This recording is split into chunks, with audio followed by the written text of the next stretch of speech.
প্রবাসী মানে হচ্ছে সোনার ডিম পাড়া হাঁস। আমরা তো কষ্ট আছে, আমরা আঙ্গ কষ্টটা কেউ দেখে না, আঙ্গ কষ্ট কে দেখে? কেউ দেখার নাই। ইন্ডিয়ান দালালগুলো বিএফএস থেকে বিরত করার জন্য পুরাতন পাসপোর্ট থেকে নতুন পাসপোর্ট কেন দিল? সুপ্রিয় দর্শক মণ্ডলী, আসসালামু আলাইকুম। প্রবাসী মানে হচ্ছে রেমিটেন্স যোদ্ধা, যাদেরকে নিয়ে আমরা গর্ব করি, অহংকার করি। কারো কারো কাছে প্রবাসী মানে হচ্ছে সোনার ডিম পাড়া হাঁস। সেই সোনার ডিম পাড়া হাঁসের ডিম খেতে ভালোই লাগে, কিন্তু তারা যখন কোনো সমস্যায় পড়ে তখন আর কাউকেই রাস্তায় খুঁজে পাওয়া যায় না। যার একটি প্রমাণ দেখলাম আজকে ইতালি অ্যাম্বাসিতে। এখান থেকে প্রায় 2 থেকে আড়াই বছর আগেও যারা ভিসার জন্য আবেদন করেছিল তারা আজ পর্যন্ত ভিসা পায়নি। এখানে অনেকেই আছে যারা মালয়েশিয়া থেকে, সিঙ্গাপুর থেকে এবং সৌদি আরব থেকেও এসেছিল চাকরির সন্ধানে পুনরায় ইতালি যাওয়ার জন্য, কিন্তু 2 বছর অপেক্ষা করে তাদের অনেকের সে দেশের ভিসাও বাতিল হয়ে গেছে। ফলে তারা পড়েছে চরম সামাজিক এবং মানবিক অবক্ষয় কিংবা অমানবিকতার মধ্যে।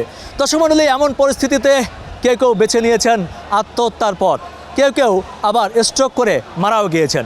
দর্শক মণ্ডলী, তাই জীবনের শেষ আখ্যায় কিংবা শেষ বাস্তবায়নের আশ্বাসের জন্য এসেছিলেন আজকে ইতালি অ্যাম্বাসির সামনে মানববন্ধন করতে, কিন্তু শেষ পর্যন্ত তাদের ভাগ্যে সেটাও জোটেনি। চলুন তাদের মুখ থেকে শুনি আরও বিস্তারিত। ইতালি এম্বাসি যখন আমরা সাবমিট করার সময় কিন্তু ওনারা চাইলে পারে যে ভাই তোমারটা এটা ফেক, আমরা নেব না, তাহলে আমাদের 20,000 টাকা সেভ হয়। ওনারা একদিকে এইভাবে ফেকগুলো জমা নিচ্ছে, আবার বলতেছে আমাদের 50% ফেক, আবার আরেকদিকে দালালদেরও টাকা ইনকাম করার সুযোগ করে দিচ্ছে। পাসপোর্টে আটকে রয়েছি, ফ্যামিলিতে কোনো দাম নাই, কোনো চাকরি বাকরি করতে পারতেছি না, কোনো জায়গায় মন বইতেছে না, কেউ ভালো জানতেছে না তারা কবে যাবি, যাই না, কোনো উত্তর না। আমার তো সরকার আমার একটাই দাবি, ইউনুস সাহেবের সাথে একটা কথা আমার, যে আমার পাসপোর্টটা আমার ভিসা সহ দিতে দরকার, আমার যাওয়া দরকার, আমার সিরিয়াল মতো দেখ, টাইম টু টাইম দেখ। আমাকে কতক্ষণ আটকে রাখছি কেন? আমরা তো কষ্ট আছে, আমরা আঙ্গ কষ্টটা কেউ দেখে না, আঙ্গ কষ্ট কে দেখে? কেউ দেখার নাই। তো আমাদের 1 বছর হয়ে গেছে, 15 মাস 14 মাস হয়ে গেছে, পাসপোর্ট ফেরত দেয় নাই, আমরা আগের জায়গায়ও কাজে যাইতে পারি নাই।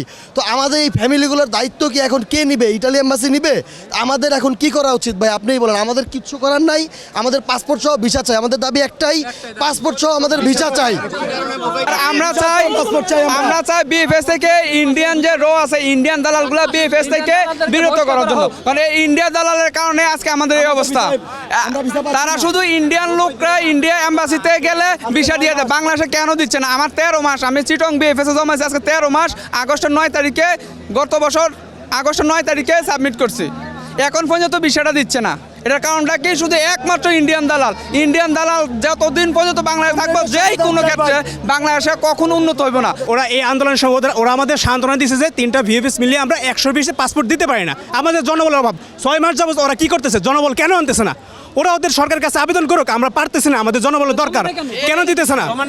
ঠিক আছে, 100 পাসপোর্ট দিতে পারতেছে, ঠিক আছে, ওরা তো 3টা ভিএফএস মিলে 100 পাসপোর্টও দিতেছে না।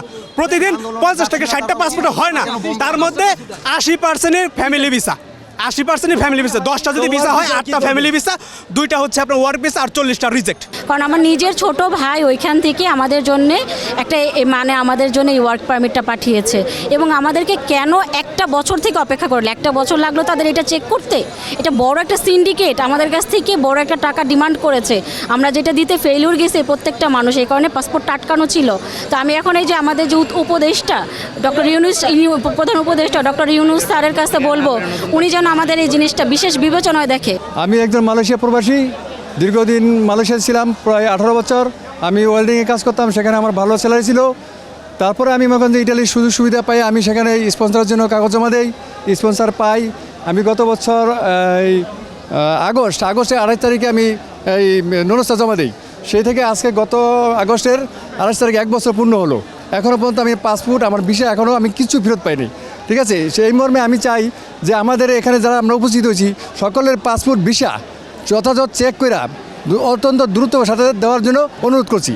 এবং গত আগস্ট থেকে 2023 সালে আগস্ট থেকে day by day serial maintain করে দিতে হবে।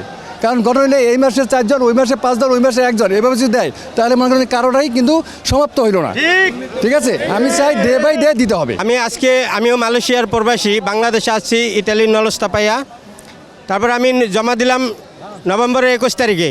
আজকে বিগত 10 মাস হয়ে যায়, আমাদের কোনো খোঁজখবর নাই। আমরা এখন আমাদের দাবি একটাই, ভিসা সহ আমরা পাসপোর্ট চাই, ভিসা সহ আমরা পাসপোর্ট চাই। 2022 সালের প্লুসি ঘোষণার পর থেকে 2023 সালের জুলাই মাস পর্যন্ত 3 থেকে 5 দিনের মধ্যে ভিসা দিচ্ছে। কিন্তু আগস্টে যখন আলেসান্দ্রো আসলো বাংলাদেশে, উনি আসার পর থেকে এমন একটা সিন্ডিকেট তৈরি করে ফেললো যে আগস্ট থেকে বর্তমান সময় পর্যন্ত কোনো ভিসা দিচ্ছে না। এলোমেলো কিছু ভিসা দিয়ে প্রমাণ করতেছে যে আমরা চলমান রাখছি, কিন্তু এগুলা দুর্নীতির মাধ্যমে বাইর হইতেছে। অনেক এজেন্সি এগুলার থেকে টাকা নিয়ে আলেসান্দ্রোর বা এম্বাসির কাছ থেকে বা বিএসএফের মাধ্যমে লেনদেনের মাধ্যমে এই ভিসাগুলো বাইর করতেছে। যদি লিগেলি দিত, আগস্ট থেকে 2023 সালের আগস্ট থেকে এই পর্যন্ত যারা পাসপোর্ট জমা দিয়েছে, আমাদের যদি ডকুমেন্টস ফেক হইতো তাহলে রিজেক্ট করতো।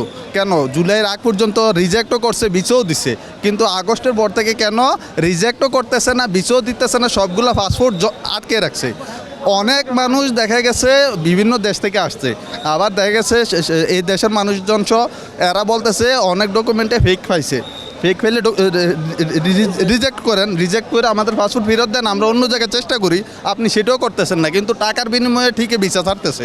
আমরা আজকে 1.5 বছর যাবত, আমরা 1 বছর 6 মাস যাবত আমাদের পাসপোর্ট আটকানো বিএসএফ গ্লোবালে কেন আটকে রাখলো এবং পুরাতন পাসপোর্ট রেখে নতুন পাসপোর্ট কেন দিল, কেন নিতেছে, এটা আমরা জানতে চাই। এটা হচ্ছে আমাদের একটা দাবি।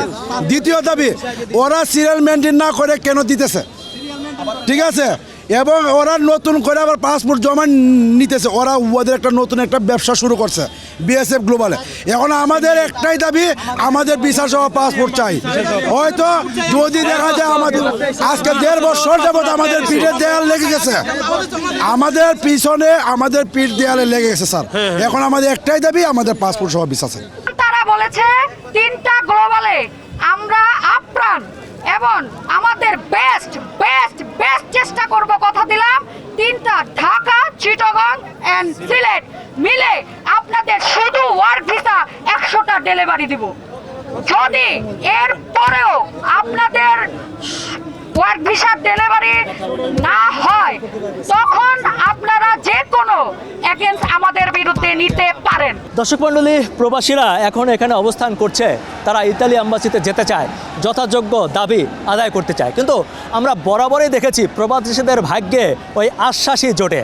এবারও বরাবরের মতো ইতালি অ্যাম্বাসি থেকে আশ্বাস দেওয়া হয়েছে প্রতিদিন 100 জনকে ভিসা দেওয়া হবে। দেখা যাক সেটির সঠিক বাস্তবায়ন হয় কিনা। তবে প্রবাসী যারা যেতে চায় তারা অনেকেই মনে করছে যে বর্তমান অন্তর্বর্তীকালীন সরকার এবং সরকারের মাননীয় প্রধান উপদেষ্টা ডক্টর মোহাম্মদ ইউনূস সাহেব চাইলে অনেক কিছুই করতে পারেন এবং তিনি চাইলে এই সমস্যাটি 1 মাসের মধ্যে সমাধান করা সম্ভব। প্রবাসীদের এই আশা এবং আকাঙ্ক্ষা বাস্তবায়ন হোক, এটি আমিও চাই। আলী আসগর ইমন, ATN বাংলা, ঢাকা।